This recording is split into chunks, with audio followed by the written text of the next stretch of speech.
की ओर से और शिक्षा मित्र परिवार की ओर से माननीय विधायक जी को कोटि कोटि आभार, कोटि कोटि धन्यवाद कि जब पूरी दुनिया दीपावली की तैयारी कर रही है, दीपावली में व्यस्त है और वो लखनऊ की सचिवालय में शिक्षा मित्रों का कैसे भला हो, अनुदेशकों का कैसे भला हो, इस विषय पर चिंता कर रहे हैं। तो जब मैं उनसे मिला था 8 अक्टूबर को, तो मैं उनके हृदय में वो वेदना देख रहा था, उनके हृदय में वो पीड़ा देख रहा था कि किस प्रकार से अनुदेशकों का भला हो, किस प्रकार से शिक्षा मित्रों का भला हो। और धन्य है वो माता पिता जिन्होंने श्रीचंद शर्मा जी जैसे पुत्र को जन्म दिया, क्योंकि इतना सर कोई किसी के लिए करता नहीं है सर। मैं जो देख रहा हूं, मैं जो समझ रहा हूं। मैं विक्रम सिंह, मैं रोक के एक बात बता दूं अपने दर्शकों को कि आज विधायक जी ने एक बात बड़ी गोलमाल आवाज में कह दी है, वो चाहे लोग समझ पाए ना समझ पाए। विधायक जी ने कहा कि अब ये मसला कैबिनेट में रह गया है, इसका मतलब बात आगे बढ़ चुकी है, अब फाइल और प्रस्ताव पे बात नहीं है। अब कैबिनेट में बातचीत हो, मुख्यमंत्री जी इस प्रस्ताव पर अपनी मोहर लगाएं और उसके बाद कैबिनेट में बातचीत हो, कैबिनेट बैठक जैसे ही आचार संहिता खत्म हो और कैबिनेट की बैठक हो, और उस बैठक में, क्योंकि जब आपका भी 2000 बढ़ा था तो प्रस्ताव और फाइल तो अलग की बात रह गई कि सीधा कैबिनेट में बातचीत हुई, मुख्यमंत्री जी ने ऐलान किया, उसके बाद कैबिनेट की बैठक हुई और वो लागू हो गया। और वो लागू मई में हुआ था, लेकिन आप लोगों को अप्रैल से मिला था और बाकायदा मिला था, जब घोषणा हुई तभी से मिला। नहीं, बैठक कैबिनेट की अप्रैल में हुई थी, मिला फरवरी से था। तो ये मेरा अपना आकलन है कि निश्चित रूप से जब बात आगे बढ़ेगी, तो विधायक जी आप बता गए कि कम से कम बैठक होगी तब आगे बात बढ़ेगी, बिना इस सबके कोई कुछ नहीं होगा, बिना इसके कोई आगे बात नहीं बढ़ेगी, ये 100% श्योर है।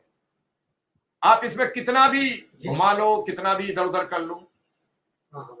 मेरा अपना ये मानना है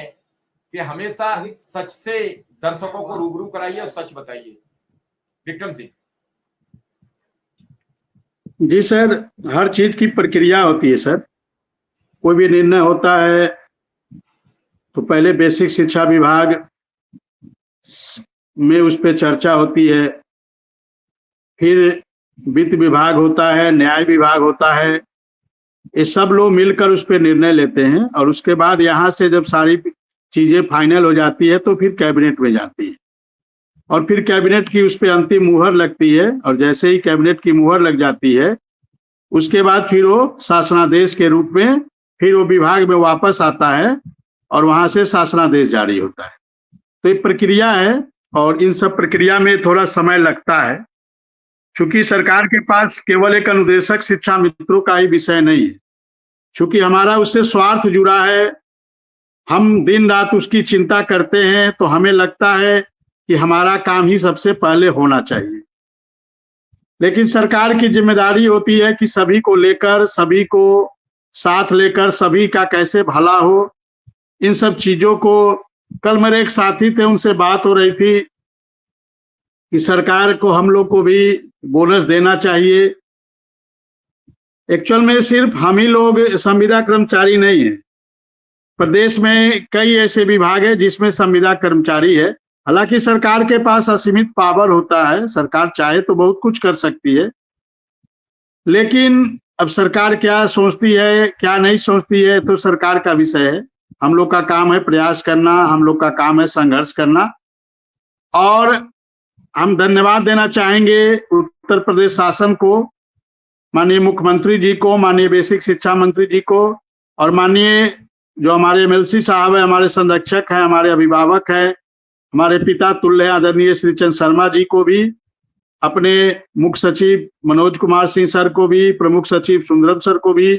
डीजी मैडम कंचन वर्मा जी मैम को भी, कि आप सभी के प्रयास से और आप सभी के सहयोग से